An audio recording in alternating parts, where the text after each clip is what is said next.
Please don't forget, this was done by a licensed professional in a salon. So in today's video, I'm going to show you guys how to do a color correction to get kind of that beautiful bronze color and get rid of some of those yellowy, orangey, brassy tones in the hair on my friend Danielle. She has a ton of hair, so this was a long color correction, but I want to share with you guys all the things. Don't forget to follow me on Instagram so we can stay connected and see what I'm doing daily. Alright, so to start out this color correction, you guys can see Danielle's hair. She's got a little bit of gray at the root, so we do a root color, and then we're going to be doing a full foil.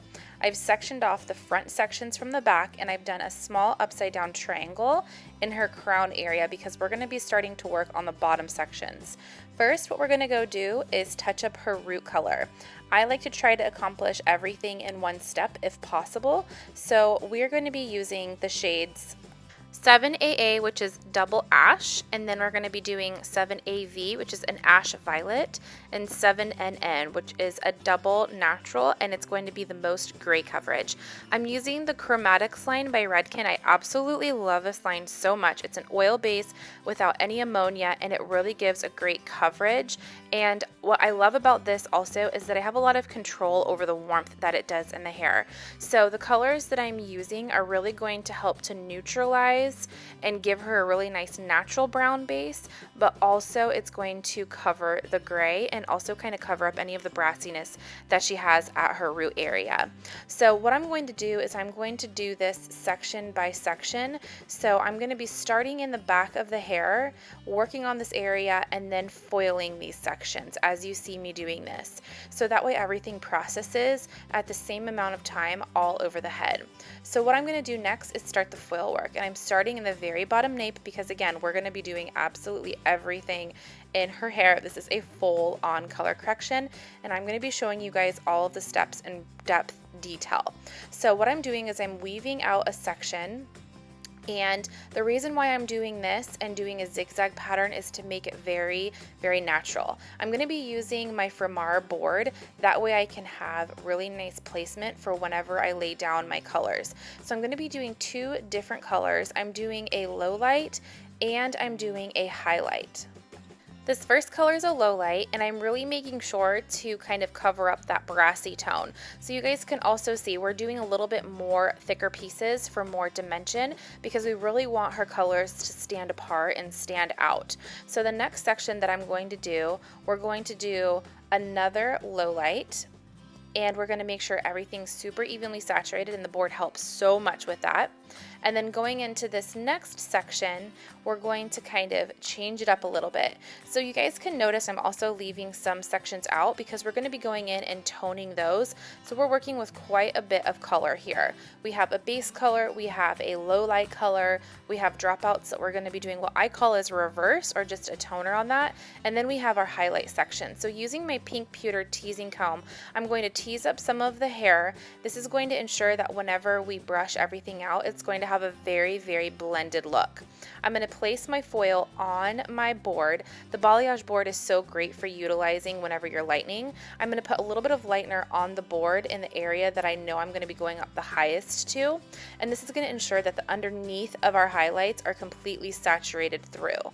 Then what I'm going to do is I'm going to get all of the ends all tucked up in there and lightened.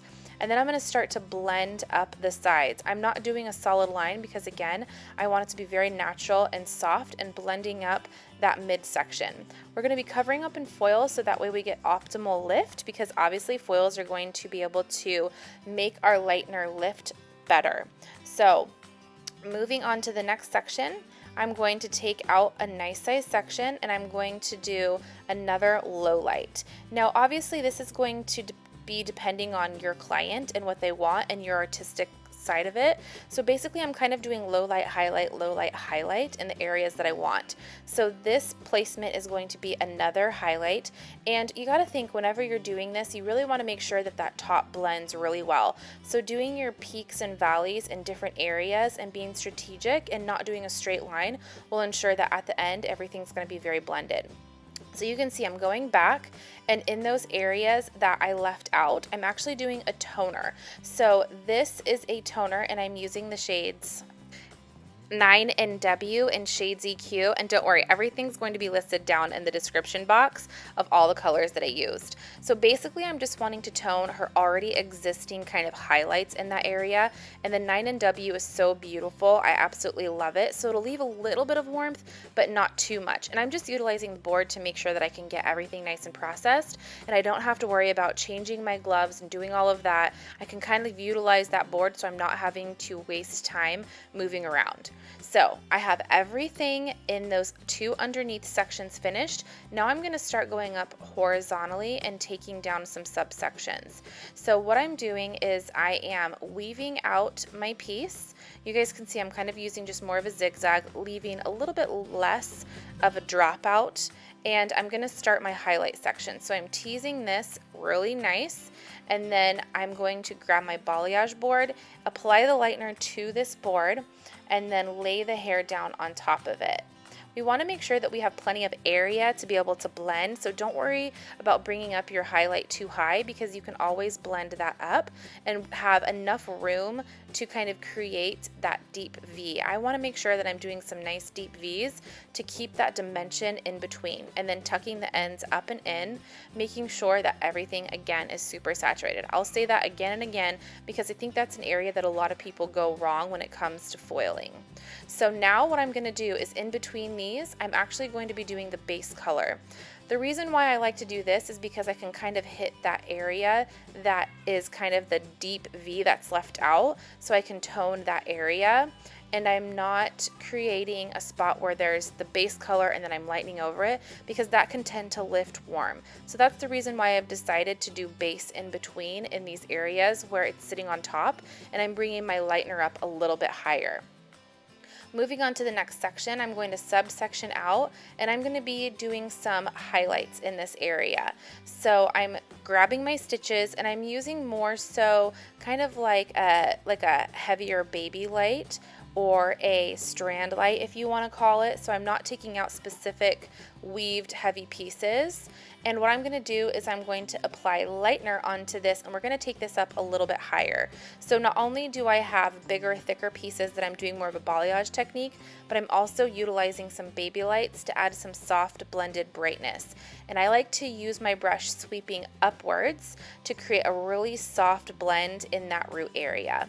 And in these foils, I'm not going to be doing a base color. It is just going to be right on that very root, but I'm not going to be extending that down. So we're going to cover the grays right at her root, but I'm not going to be extending that base color down like you saw me doing in the other videos. Utilizing all these different techniques really helps to create that blend. So now we have our little dropout, and we're going to move to doing the reverse, all of that kind of that, what I call the reverse, or that toner in between those foils. And what I love about this is that we can go ahead and finish up that back, and when it's ready to be done processing, we can go ahead and rinse this out while the front is left processing. So that way we're ensuring that we're not going to be damaging the hair. That's super important to me.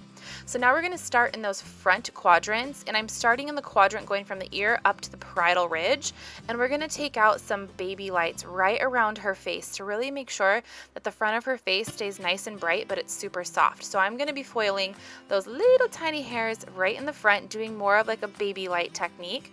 I'm going to tuck in my foil, make sure that it's really close to her head, and start applying the lightener. And if you guys know, I'm using the pretty Little Ombre brush. I love this brush for doing this type of work because it really helps to blend everything out. And obviously I'm using my Framar Foils because these are my favorite foils of life. If you haven't tried them, they're the best things ever, and rose gold is one of my favorite colors. So I'm going to take another section, and I'm going to be doing more of a baby light stitch for all of these front foils. That is one of my favorite things, and kind of the technique that I utilize a lot for making sure that everything stays really soft in that front hairline. Everyone's hairline is a little bit different, so it's important to kind of watch as you go to make sure that you're not leaving any black holes. So if you see I'm kind of going off of the pattern that I was typically doing, and I'm taking a little bit different of a foil section. That way I can make sure to grab those little hairs kind of in that recession area to know that whenever she pulls her hair up, she's going to have that lightness all around her hairline, and I'm not missing any pockets of the holes in her hair.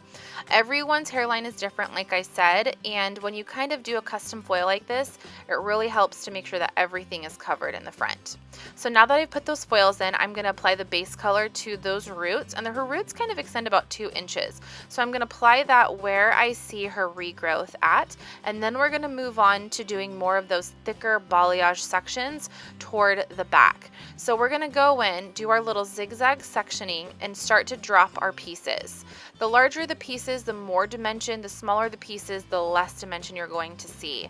So placing that strategically of where you want to see light and dark is where you're able to bring in your artistic perspective of how it should be. Now I am working with 2 different developers, so in any bit of lighter areas I'm going to be dropping it with a lower developer, and the darker areas I'm doing a higher developer. And you can see I'm bringing this up a little bit more of a tilt around her face, so I'm bringing it higher towards the top of my foil and lower towards the bottom of my foil, and then doing that base touch up in the very top part of that foil. So we're going to do another section. I believe this is going to be a low light, so I'm going to apply my foil, and you guys can see I'm actually doing more so of a thick weave here versus a full section, and this is going to create some really beautiful heavy dimensional pieces here. So I'm applying the base color to the top, and I'm actually applying the toner to the bottom. I'm kind of mixing it up a little bit because I want around her face to be a little bit brighter. So now I'm going to go back in and place that base color right on her root area and kind of extend that down. Obviously, I'm doing a lot of different stuff in here, you guys. This is where I love being an artist comes into play, because there's not one size fits all for people. This is truly about customization and looking at this color correction and doing what I feel is necessary. So I'm going to go in and add another big bright piece. And then we're going to start kind of in those that top front section. So I have it parted down the center, and then it's going to that parietal ridge and then back to the crown. So we're going to start the front with all of those beautiful baby little highlights so that she has a nice bright piece right around her front, but keeping it really soft and dimensional. With more of a softness to the dimension that we're going to be doing in the front, because we're going to have more of that money piece, and then it'll go into the low light and into the balayage pieces, which is really going to make that front pop, but with softness. This is one of those things where, depending on what your client wants, some people want it to be a little bit more 90s, some people want it to be a little bit more soft and sun-kissed. So make sure to ask your client kind of what their visual goal is for that front section. After I've put in all of my little baby light pieces, I'm going to go in, touch up the root area with my base color, and then we're going to move on to adding those more thicker balayage dimensional pieces. So you can kind of see how I work that front area, doing smaller little baby lights in the front and then following it up to be more of a darker in the back. And on the front ends, I'm going to actually kind of balayage a little bit of these ends, because again, I'm looking at where I want that light to hit and I want it to be a little bit brighter. So we're going to finish up these last few foils of doing some heavier, lighter pieces towards the front of her hair and making sure it's really soft and diffused at that root. And always, anytime when you're in doubt, always tease the roots, and you're going to get a really soft progress towards that root color. So now we're toning her hair, and what we've done is we've started with a few different things. So in her root area, I used 8V and 9 NW. I'm telling you guys, the NWs I love. The V is going to help to tone out yellow, and you guys can see I took it about 2 to 3 inches down, and then the ends, what I used is 9P and 9GI. We don't want this to go too ashy on her. We're really just trying to cancel out the yellow and make sure that that brassiness gets toned down in the colors that I just lifted.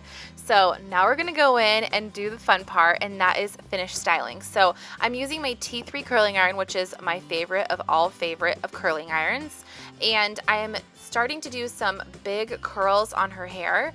I love finish styling people's hair because this is when they can really see that dimension come through, especially when you curl it. That is where it's going to show what it looks like in pictures that we see on Pinterest, all those good things. So then what I'm going to do is comb it out, show her her hair, and show her how absolutely beautiful. First, I got to do a little comb out because that's one of my favorite things to do. I love combing out curls. And then we're going to show our clients how beautiful this before and after is. I love that this is kind of like a sandy, but with a little bit of warmth in there, kind of a bronze color. It looks absolutely gorgeous on Danielle, and all of that foil work and application was totally worth it. I hope that you guys enjoyed this color correction and kind of shifting those yellowy, orangey tones. Sometimes it can be a very big job just to correct some of those tones out of there and make sure that they don't come back. Thank you guys so much for watching. Don't forget to subscribe and like this video. See you in the next one. Bye.